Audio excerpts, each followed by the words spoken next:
நியாயத்தை நியாயம் சொல்லு, இல்லைன்னா எந்திரிச்சு நில்லு, நியாயத்துக்கு போராடு, உயிரை கூட மயிர் போச்சு. இந்த துணியால வாழ வந்தோமா, மாலத்தால பிறந்தோம், நிழல் பூமி இது. இங்க என்னத்தை சேர்த்து வச்சிருக்க? 5 நேரம் தொழுகிற, அது அல்லாஹ் காட்டிய கடமை, அல்லாஹ் காட்டிய சேவை என்ன?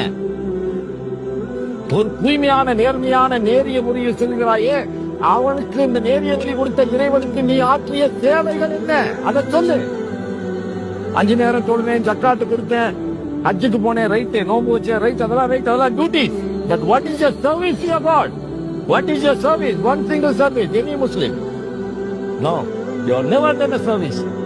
சகோதரன் கஷ்டத்துல இருக்கும்போது அவனுக்கு தட்டி பார்த்தாயா? பக்கத்து வீட்டுக்காரன் பசியோடு இருக்கும்போது போய் அரவணைத்தாயா? அதுதானே இறைவனுக்கு நீ ஆற்றுகின்ற சேவைகள். இதெல்லாம் கடமைகள். அந்த கடமை பன்றி, நாய், செடி, கொடி அத்தனையும் செய்கின்றோம். நீ இறைவனுக்கு ஆற்றிய சேவைகள் என்ன? உன்னுடைய duty is to God, service to God. உனக்கு டிஃபரன்ஷியேட் பண்ண தெரியல. காரணம், உனக்கு மார்க்கமே முழுசா இல்ல. மார்க்கத்துக்காக ஒரு வேஷம் போட்டு சுத்துற.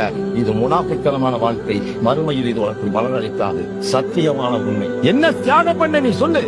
என்ன தியாகம் பண்ண? ஒரு 10 ரூபாய் எடுத்த இறைவா, உன் முகப்பத்தை பெற இந்த நோயாளியை சென்று போய் கண்டு வந்தேன், அப்படி கொஞ்சம் ஆஸ்பத்திரியில் கொடுத்தியா? இறைவா, யாரோ ஒருத்தர் நோய்க்காக இருக்கிறான், அவன்கிட்ட டாக்டர் கொண்டு விட்டேன்டியா? ஒரு சேவை.